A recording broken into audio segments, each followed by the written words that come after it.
Glenn. I want to introduce you to Glenn Lee. Some of you know him already. Well, Mark Redding knows him very well because Glenn he's the owner of Integrity New Homes, which is a building franchise. All right, so just to fill you guys in, I've known Glenn for many years now. We've met at different association meetings, mainly I think the HIA. And Glenn approached me not so long ago about doing some work together, sort of collaborating on coaching, and I was just busy. I wasn't sure what to do, but then very quickly I realised, man, there's a big opportunity here because obviously wanting to raise the standards in the industry, and if we had Glenn doing what I'm doing with you guys with trades, that has to have a more of an impact. So I want to introduce you guys again. We're going to have a conversation. I'm just going to get into, give us a bit of his background, but then also talk about inspired trades coaching and as it relates to the benefit to you. And I'd love to get your guys' feedback. So we may do something a little different today. If one of you wants to contribute in any way, if you've got anything to say, I'll unmute you and just bring you into the conversation. So just stand by for that. If you've got any questions, we'll do that later on. But for now, Glenn, how you doing, mate? Yeah, good, Kurt. Can you hear me clearly? Yeah, I can. No, you're coming through loud and clear. So thanks for joining us today, mate. I really appreciate it. Pleasure. And so just to kick us off, do you want to give us a bit of your background in the building industry? Yeah, sure, happy to. I came into the industry as a apprentice chippy. Did my time as a chippy, got a carpentry trade. Went on from that and did supervision qualifications through the New South Wales TAFE system. Finished that and sent myself back to uni or to uni and did a business degree. So I ended up with the sort of building industry background, business degree, late 20s, kicked off a building company and really did that for close on 20 years. Ran my own building company. We were really focused on systems the whole time during that process, and so sort of partway through that journey launched our franchise business, and we've got a really good network of builders working with us as franchisees nowadays, and so that's my time in the industry so far. Fantastic, man. Yeah, and you've had some great success. I've obviously working with Mark. I worked with one of your other franchisees up in Brisbane as well.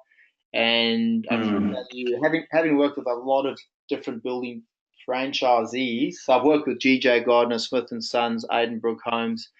The feedback from you guys has been the strongest in terms of your service that you provide, the way that you look after them. Which is thank you. Yeah, I think you were aware of that, weren't you? Did you go in like mindful of the fact that most franchisees say they don't get the support they need, and then as a result, make more of an effort there? Look, I just knew I was really focused on systems, so I know that's a big thing for you, Kurt. And from day one in my business, I'm naturally very systems focused. So without someone coaching me, teaching me, it's just the way I operate. So I developed a building business that was very systemized, and I looked at it and said, well, this can bring value outside of what I'm doing. And then, of course, I knew that some of the feedback in the industry about franchising, and some good, some not so good, but I knew we had a system that could bring value to other people's businesses. So that's when we made the decision to franchise that business. No, cool. All right, so now you're obviously pivoting, moving over into building a business coaching practice. What made you decide to do that? Yeah, well, late last year, I sold my building company, so my building operations. I no longer enter into building contracts with people. The business was fully franchised, and I just simply found I had time. I wanted to still contribute to the industry. I really enjoy what we're doing in the franchise space, but again, that business is also very systemized. Got a good team of guys there delivering good value and working within that system. So I simply had capacity and really enjoy that sort of coaching, mentoring, teaching function and looked at where I could contribute back to the industry, and coaching was just a great fit. Awesome. No, it's great because I remember asking you when we caught up on the Gold Coast. I asked you why, and you told me, it gave me some answer, and it sort of aligned with your core, purpose and passion and that sort of thing. And it was, I believed you. Yeah, you get a feel. I was like, no, this guy's, it's the real deal. So you've obviously achieved relative success with your, with the in the building industry, and then also running an extreme, exploring other multiple business opportunities. What have been your biggest achievements and then lessons as well from your business experience? Sorry, Kurt, the biggest achievements. What would you say? Biggest achievements, yeah. Okay. Perspective, and then lessons as well. Yeah, sure. Look, I think the biggest achievement, strangely, was not really a financial achievement. It was being able to represent the industry.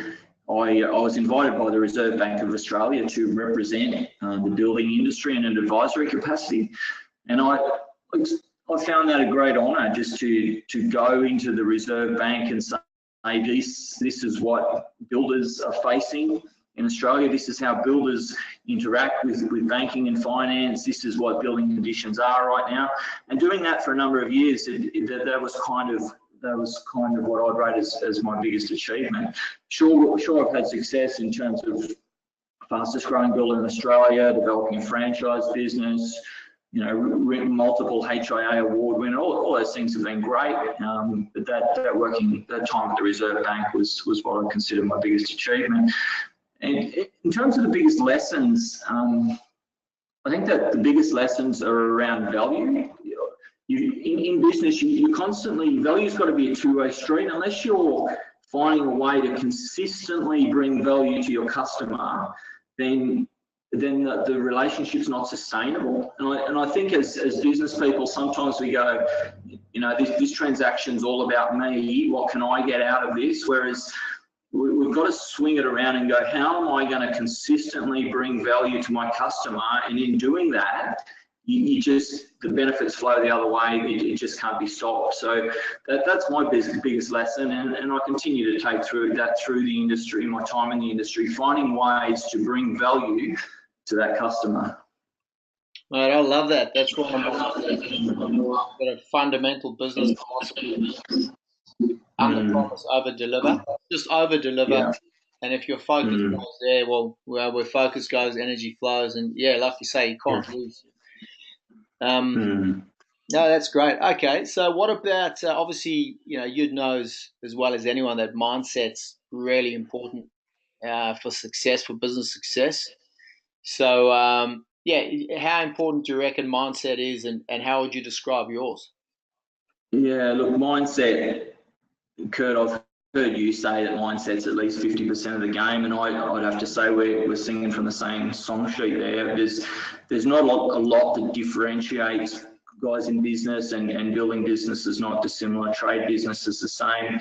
Often it just comes down to mindset. Most guys are using the same tools. They've got the same customers. It's the mindset that differentiates them.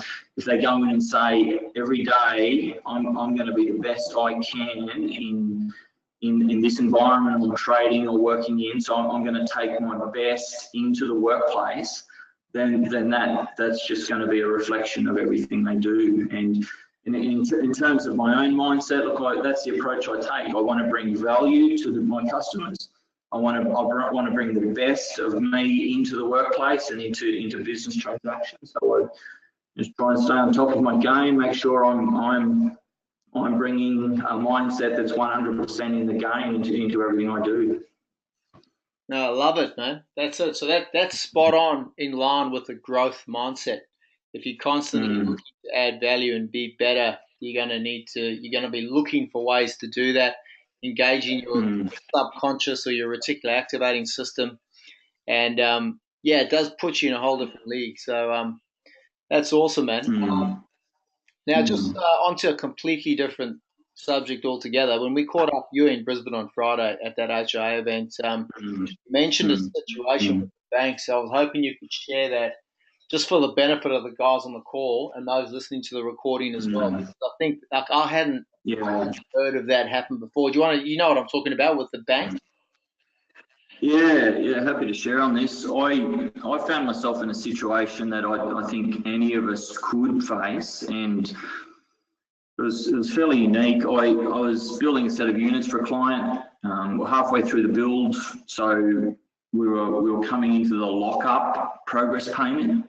So multi-million-dollar contract, significant money turning through the business in relation to this job. I got to the lockup claim, put a claim in, and the bank said, "Oh, sorry, the client has gone into liquidation, and we're not paying the progress payment, and we're taking possession of the asset." So I said, "Well, that's interesting. When did that happen?" And they said, "Oh, that happened about 6 weeks ago." And I said, "Well, why didn't you tell me that the finance had been withdrawn?" And they said, "Well, we've got no duty of care to the builder. The client's transaction with us is confidential. There's no reason for us to be telling you that the finance has been withdrawn or the client is broke." And I said, no, let's have a think through this. I've just shifted at least $300,000 off my balance sheet onto the bank's balance sheet by virtue of your silence. And they said, "Yeah, that's the way that it is." So I said, this is just not right. There's got to be law, there's got to be legislation protecting builders essentially through a bank's inaction. They're adding to the value of their asset. So I made inquiry. The reality is the bank was right. I couldn't fight it. The banks did not have any duty of care to the builder. Approached our industry associations, of which I'm a very active member. I've got no beef with our associations, but the reality was the associations didn't want to take on the banks on this issue. It just wasn't common enough. So I made a submission. They started by doing a Senate inquiry into the banks. I made a submission to that. I was called down. I gave verbal submission and written submission to the Senate inquiry that led into the Royal Commission that we're in the middle of now. And I also made a submission to the Royal Commission on this issue about the need for the duty of care for banks to builders to be captured in legislation. So I don't know that matter's been dealt with. I haven't been called to appear at the Royal Commission, but I think it's a big one for our industry. It's not big in numbers, but it's big when it happens to a business. And I've been doing my best to, I guess, improve things for the industry and help a future builder who might face a similar situation to be protected from these events. Mm. Yeah. No, that's a tough one. That's like lying through a mission. And it's like it's legal for them to withhold information, which is like lying through a mission on those issues. Yeah, exactly. Yeah. For money, Yeah. So my lessons from that is one, try to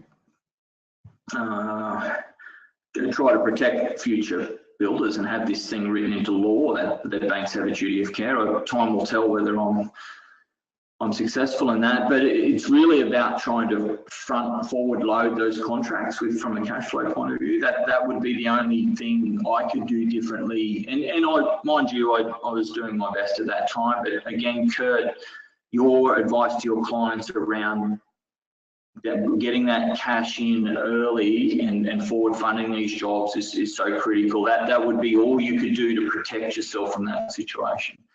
Other than hopefully seeing legislation.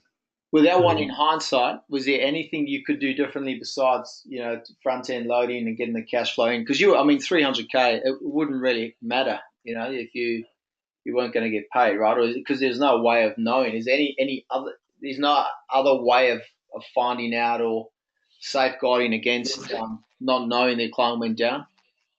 Yeah, look, there's no other way. You get personal guarantees from your clients if you're transacting with a company. However, if the company goes down, in most cases the director is also penniless, and there's very little more I could have done, which is why I've been so active trying to see this builders protected in legislation, the bank's duty of care written into law, that builders are part of this transaction. They need to be notified in these sorts of events. Yeah. Mm. Just hey, shifting back to your franchise, Integrity New Homes. What are your biggest lessons out of that? I mean, that would have been a bit of an adventure in itself, just setting that up, and you obviously you've done well. But how any lessons or anything you would have done differently in hindsight there?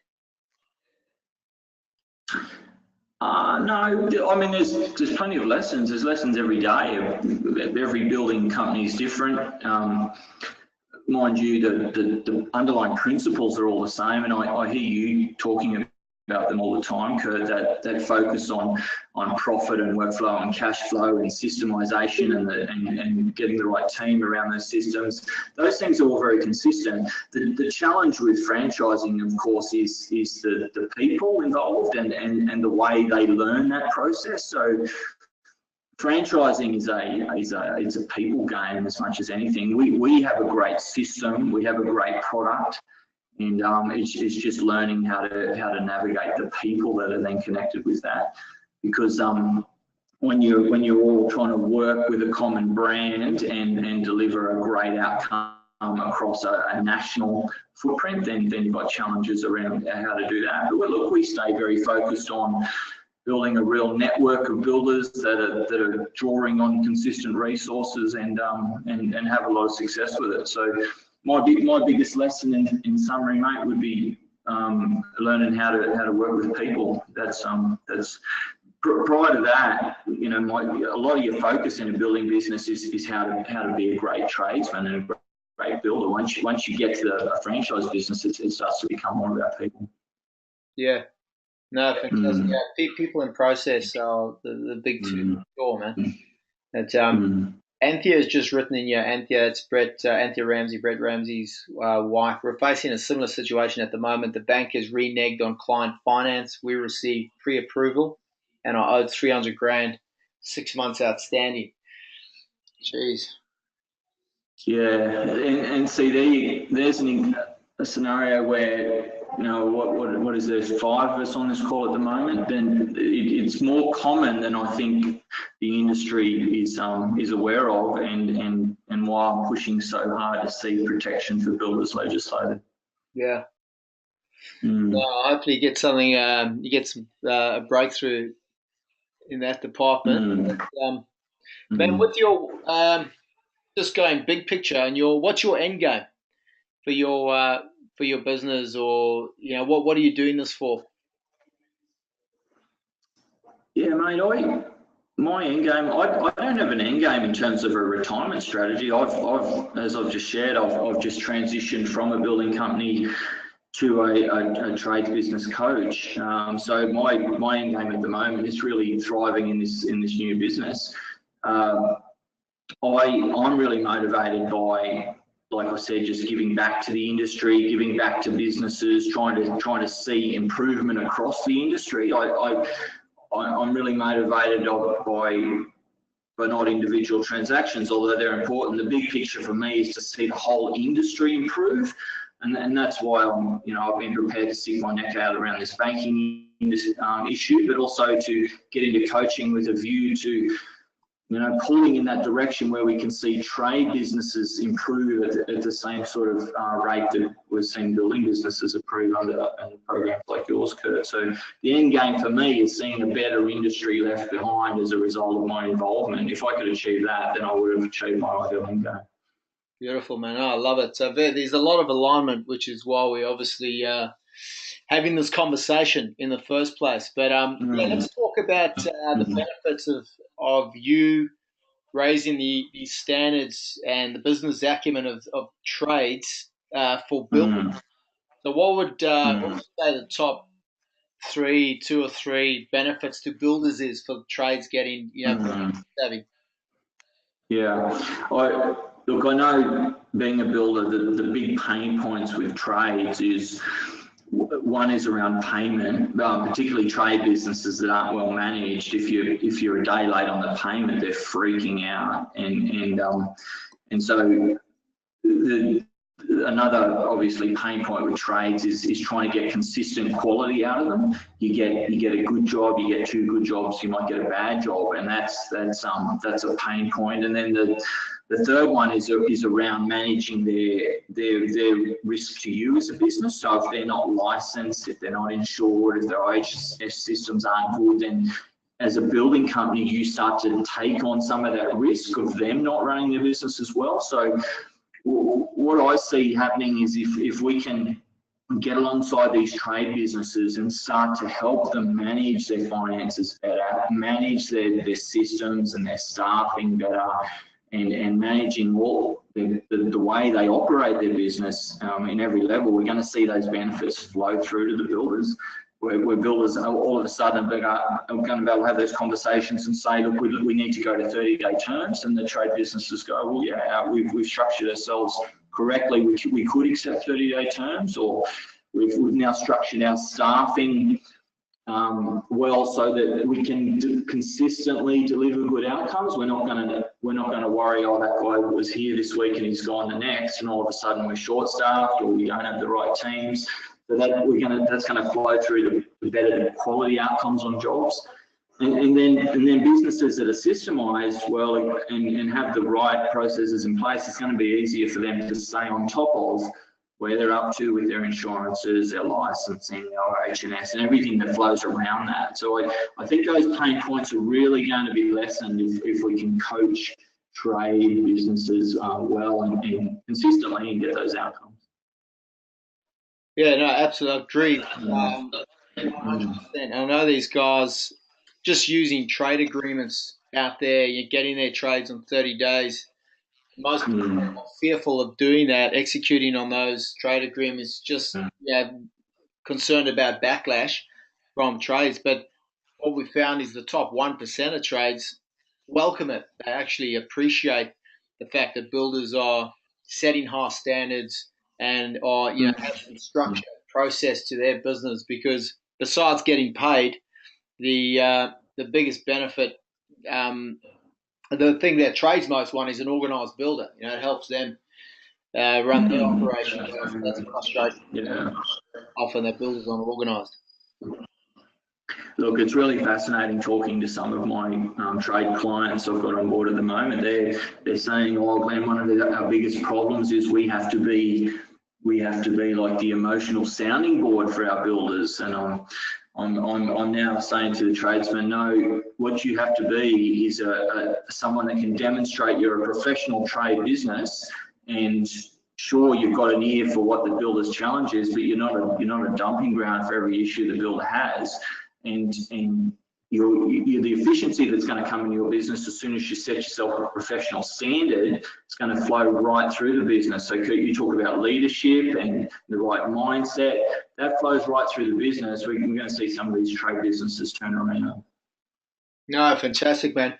So, hey, I do want to open it up to the floor. Obviously, there's not as many people on this call because, Glenn, we usually have these on a Friday, and like I said, at the beginning of the call, we missed 2 or 3 weeks. So, that's my bad. I apologise, guys, but I'd love to hear if there's anyone that wants to contribute. If you have any thoughts, or if you've got some feedback or suggestions, if you could just unmute yourself and jump in, that'd be great. But in the meantime, I'll just run through some of the things that I've got here that I think would benefit builders. Having organised, systemised trades, with trades that are proactive with their systems development. Well, obviously they're going to be better organised. I know you guys often need to call in your trades in times of need. Unexpectedly, things happen. There's a hiccup on a job or something, and you need your trades to have your back, and you've got to call in some favours. If they get organised and organised, they'd be more likely to be able to respond unexpectedly and cover you. Another one is and I know this is an issue for those of you guys using new technologies like Builder Trend. They'd be more open to adopting new technologies if they're proactive with their systems development. Um, Mm. they obviously going to communication is like the bugbear of the industry. So having systems for how they communicate and also how they present themselves on site to clients. I've heard time and time again where guys get feedback when they actually use a feedback form at the end of a job, and it's often complaints about the subbies. Just the way they, Mm. too much swearing or the way they present themselves. Um, Mm. mm, Kurt, I see another benefit that I don't know that we talk about it in terms of business best practice, but sometimes it comes down to preserving relationships. I know a lot of trade businesses are headed by husband and wife teams, and the husband part of the team's often out busy on the site and going, well, I'm leaving the rest of the business to you, and the wife's going, I really don't know what to do. I don't know how to lead this business. And all of a sudden, that leaves their social and private time fighting about where the business is headed and what's wrong with the business. And as soon as a coach gets involved, all of a sudden the wife's going, finally I've got someone to help me point this business in a direction, and someone that can say to them as a team, look, this is what we've got to do in terms of task allocation and focusing on that 20% of critical things that need to happen. And someone giving that direction just takes a lot of pressure out of the personal relationships. And for me, that's a massive win if we can see happier and healthier family lives in trade businesses. Well, I think that's the real benefit, man. I mean, and I know a lot of the guys listening, for them, having a successful business that's got good structures and runs like a well-oiled machine means better holidays, better quality time with the family. You can send them to better schools. There's all these benefits, and that spills over into the community as well. So it just goes on and on. But some of our most successful clients are husband-wife teams, and I was having a little chuckle when you're talking about the wife, their frustration, the ladies, and I'm actually presenting to 120 women tomorrow in Brisbane, HIA.